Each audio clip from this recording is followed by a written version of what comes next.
afternoon. Welcome to Metropole Live. My name's Alex James. I'm the Assistant Head in Primary, and I'm going to be your host every week, once a week, trying to give you guys the insight into what this virtual learning classroom looks like from different points of view. I want special guests from all over our community, so we're going to have teachers, parents, students, admin staff, leadership, anyone involved in the Metropole community will be one of our guests to tell you guys what this learning platform looks like from their point of view.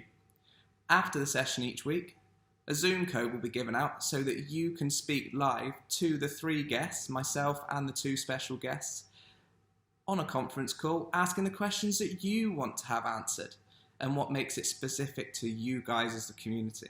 So, I've got two special guests today. My first guest is Erin Geraghty. She is a Year 4 teacher and also Head of Primary Science. Be a really useful insight to see how Erin is coping from a classroom point of view, what she's put in place, how it's working, and really digging deep into what's happening in Year 4, but also that perspective from primary science. Science is a really hands-on curriculum subject. There's a lot of knowledge skills. There's also the working scientifically side of it as well. So how has the school adapted, and how does this virtual school really cater to all those needs in primary? So it'd be interesting to ask Erin as many questions as possible about that. And my second guest is Kevin. Kevin is the Assistant Head in Secondary.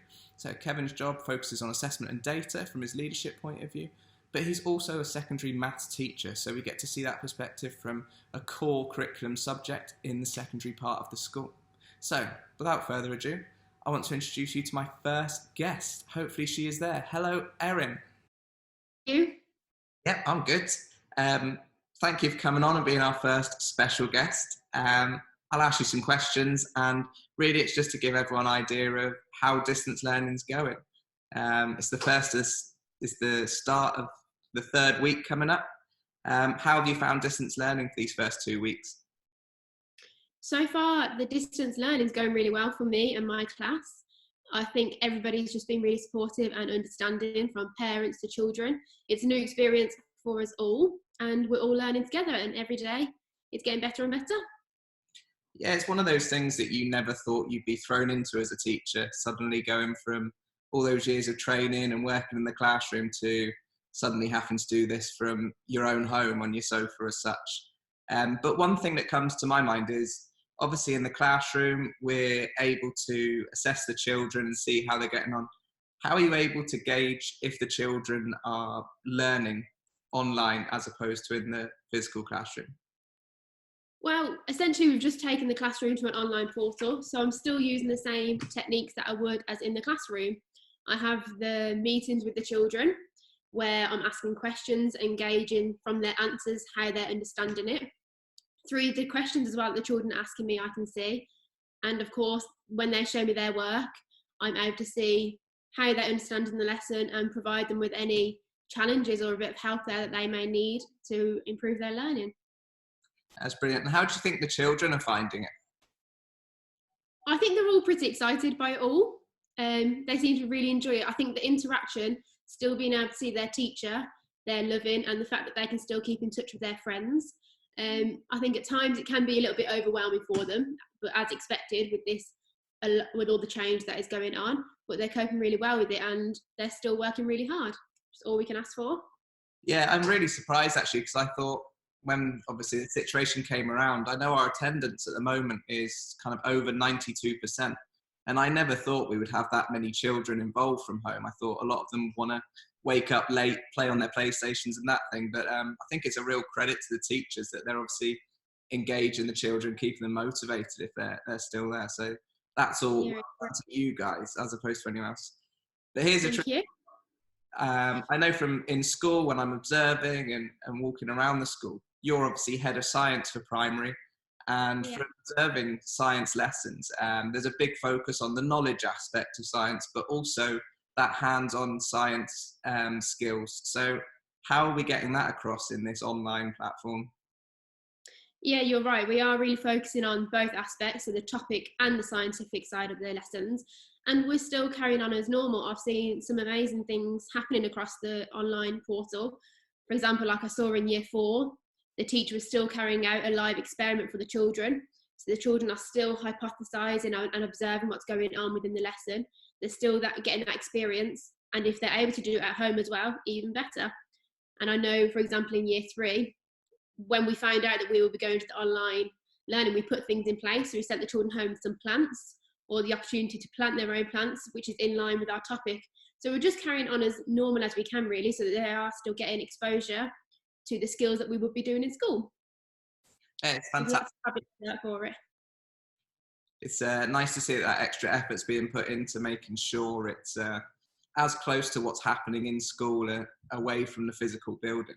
I know from reading a lot of feedback from parents and children, the surveys obviously went out last week and we got the results back as such, but overall positivity is brilliant. I was quite knocked away with it, really, and that's credit to all you teachers, that you're all the guys that are doing that. But what do you think's that real aspect to this online learning that is making the children enjoy it, is making the parents happy with what we're doing? I think it's the fact, it's a credit to the teachers, but also to the parents and the children as well. Everybody is working so hard and being patient. It's a new, like I said, a new experience for everybody. We're learning new things every day, and it's just sheer hard work and determination from everyone. The children are still trying to create, the teachers are still trying to create engaging lessons for the children and making sure that they're inspired and want to get on with their work. And I think we're trying to get that balance. Obviously, we're here at the iPads and laptops all day, but we're trying to make sure that our lessons mean that the children can also have some time away and getting hands-on with their learning. But it is, everyone's doing really well with it, and it's amazing to see that we're having such positive feedback. Yeah, I mean, I think it was a real benefit for the teachers from who I spoke to get that feedback. And I think that's a message, if we could ever get that out, is the positive feedback means so much to our teaching staff. I know you guys are working incredibly hard at the moment. I was also under the illusion that maybe this distance learning would be slightly easier for us all. But I'm not sure. What are your thoughts on that? Do you think it's easier at home than it is in school? No, in all honesty, no. I am working really hard. There's obviously different aspects here where you are more sat at the laptop, and we're teachers at the end of the day. We want to be with our children and seeing them in the classroom every day. So having that removed from here makes it a little bit harder, and there's longer hours going into it. But like you said, getting that feedback from the parents where it's really positive, it's nice to know that what we are doing is the right thing and they're happy with it. So it's good to hear. Now that links quite nicely. Something I really want to know is, what's one thing you really miss from the physical classroom? Obviously, it's our bread and butter. We love being in the classroom and we can't be there at the moment, but what is it that you miss? What's one thing? Well, like I said, I'm there for the children, and it is seeing their little faces when they come in the morning. And aside from the learning aspect, it's just every little bit of conversation that you have with them when you get to know and you build those relationships. You hear all the excitement that goes on in their lives, what they did at the weekend, how they're feeling, what they're worried about, and you can help them be there for the pastoral side just as much as you can for the academics. Yeah, and I think that's one thing that's worked really well with the system we've got here at Metropole is obviously the live sessions. From the feedback and speaking to the children, they just really enjoy being able to see you as opposed to just kind of posting work for them to do. That seems to be something that's really worked. So this is going to be a tricky question, but what's one aspect that you really enjoy about the distance learning, or maybe prefer with this distance learning? I've been super impressed with how independent the children have been in their learning. I think at the beginning, obviously, it's a brand new experience and it's really exciting, I think, to be able to talk to your friends online. But now they've settled into the work and they realise, okay, well, I've still got to carry on with my learning here. And they've just had a really mature and responsible approach to the learning, and they're getting on with their work and still trying just as hard at home as they would at school, which is fabulous. Credit to them for that. It's been brilliant. And yeah, definitely from our point of view, huge credit to the teaching staff. The teachers have been amazing, as have the children. I think that community is really shown through this whole process. Well, Erin, you've been an incredible first guest, and we are so happy that you've come on our first show. And you're welcome. Thank you. And we will hopefully catch up with you again soon. Yeah, hopefully. Have a good day, Alex. You too. Thank you. All right, thank you. What a lovely first guest on our first episode of Metropole Live. Thank you again, Erin, for coming on the first show. Your insights have been really valuable and really helpful to the Metropole community. So, my second guest, The other side of the school, up in phase 3 and phase 4, we've got Kevin, the assistant head in secondary, focusing on assessment and data, and he's also a secondary maths teacher, so one of those core subjects. Really looking forward to this. So let's see if he's around. Hi, Kevin. Yes, I'm here.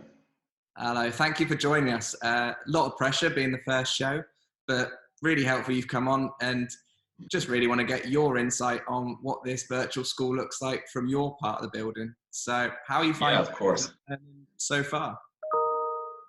Yeah, I mean it's been a challenge. I think the biggest challenge was the change from classroom teaching to online teaching so quickly. It really came on top of us without much warning. So that's been the biggest thing that teachers have had to adapt to, and also students have had to adapt to.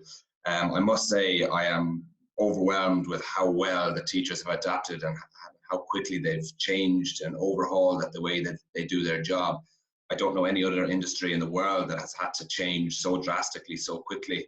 And it's a credit to all the staff here at Metropole, but also to the students as well. Their patience and their engagement over the last couple of weeks has been outstanding. And it really just shows what a strong community that we have built at Metropole. Yeah, and that's a real message that's coming through with everyone I speak to and everyone we speak to within the school, is that credit to the teachers and the students, just how they've adapted so quickly. But on that note, how do you know that the children are learning? It's one of those things in the classroom, it's our bread and butter, we can see the children, we can talk to the children. How are you still understanding that children are learning on this virtual classroom? Yeah, and I'm still teaching maths classes myself as well, and that's obviously one of the things when we cannot physically see them and see what they're actually doing. It was something we had to really try and work around. So far, what I have been doing is I've been asking the students to share all of their work with me. So I'll assign a task, and I suppose maths is quite an interactive subject where you're doing an example and then they're trying some questions. So I have asked all students to upload and share the solutions to the questions for me, which they have been doing, and I've received probably more work than I've ever received from the students, which is good in one way, but also I do understand the pressure that comes with that. By using Microsoft Teams, I can then respond to the students' work and I can clearly see what they have done. Students are also, they're very inquisitive by nature, so they are asking questions, and if they're unsure about anything, they will ask. And it has been great to see other students actually popping on to post a reply to their peers, so they are engaging with each other as well. And it's clear to see that they're engaged and that they are trying to work their way through the problems that they're given. Yeah, and to pick up on that, you've obviously, as well as your assistant head role, you're teaching secondary maths. These are critical years for secondary students, especially in a core subject. How do you, as a teacher or a department, just ensure that that high quality teaching continues the whole time? Yeah, I mean, it is difficult, and we've had a number of meetings as a department to try and figure out how we can best deliver lessons to our students so that they can really learn. And I suppose there are some topics that are going to be more difficult than others to teach online. So we have slightly changed our scheme of work to allow us to teach lessons that we feel are more suitable to online learning.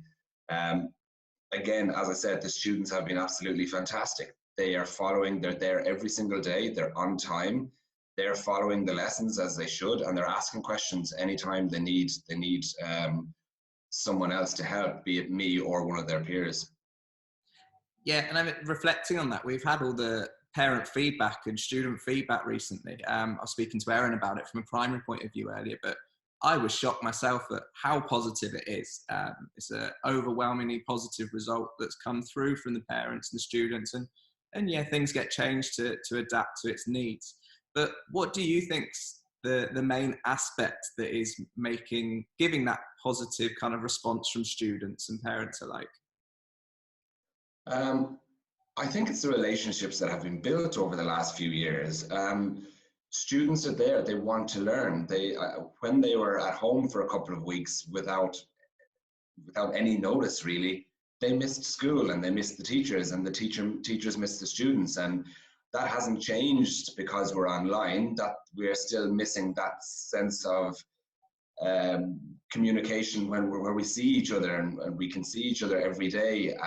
That interaction isn't quite the same, but students want to interact. They want to interact with us. They want to interact with their peers.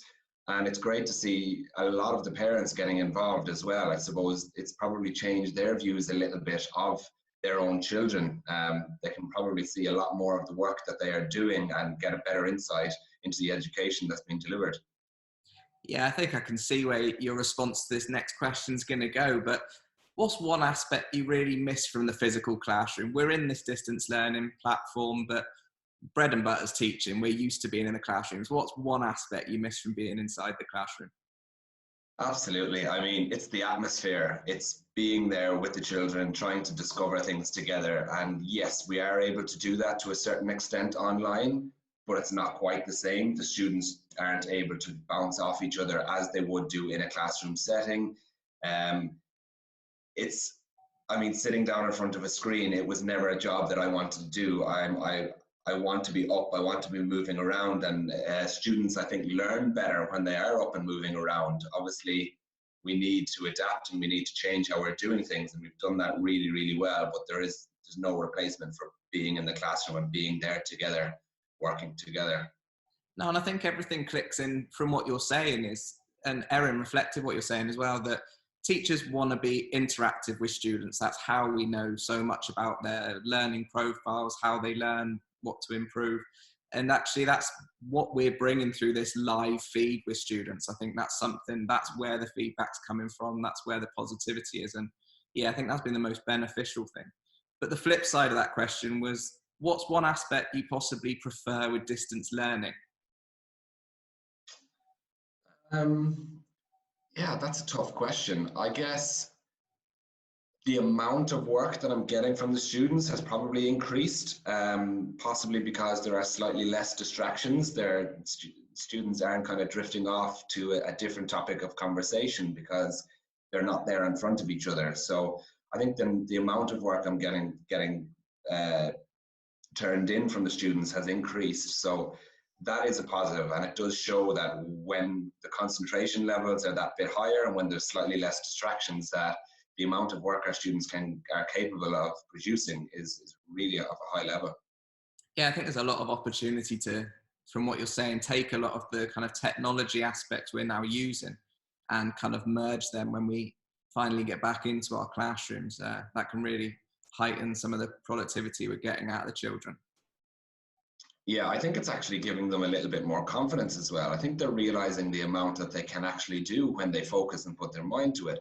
I think some students are finishing their work probably quicker than they ever have done before. And that's not that they're rushing things, but they have less distractions around them. So it's probably giving them a little bit more confidence in understanding, yeah, I can do this. I just need to focus a little better. And I think that is something that we as teachers, but also the students, will learn about themselves as well. Yeah, and I think one thing that comes up when I think about this whole process is it's probably more demanding than I thought it would be. I naively thought that because we weren't in the physical school, because we didn't have the children one-to-one, it would be not as kind of intensive, but it's obviously turned out opposite. Our teachers are working extremely hard. I'm sure you'd agree with that. But something that's really important is, how are you switching off from work? How are you making sure that kind of your well-being side is happening as well?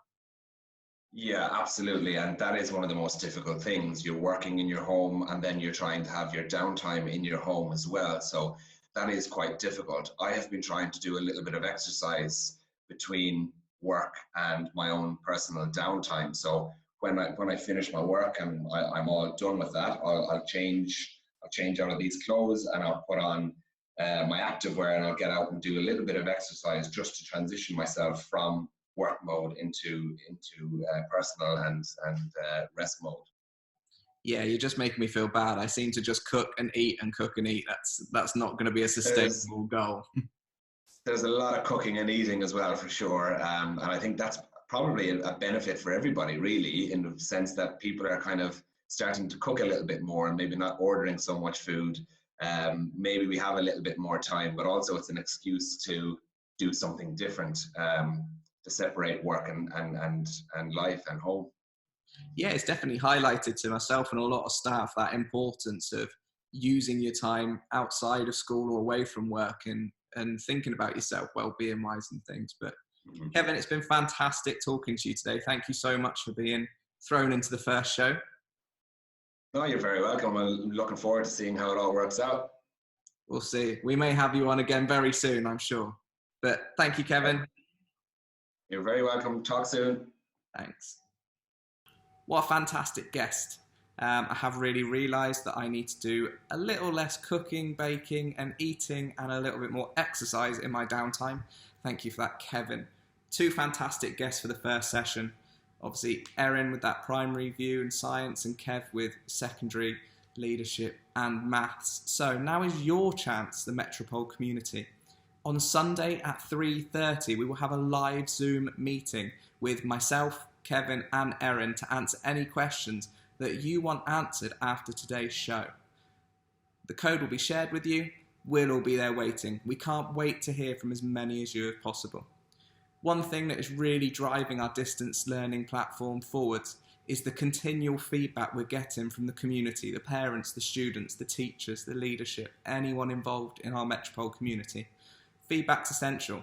Positive and developmental feedback is always welcomed and really helps us develop this for your children. So I look forward to seeing you on 3:30 on Sunday for that meeting with myself, Kevin and Erin. And then on next week's episode, the theme will be shared and special guests so that your questions can start coming in as soon as possible. So until the meeting on Sunday at 3:30 and then the episode next week, I'll see you later. Goodbye.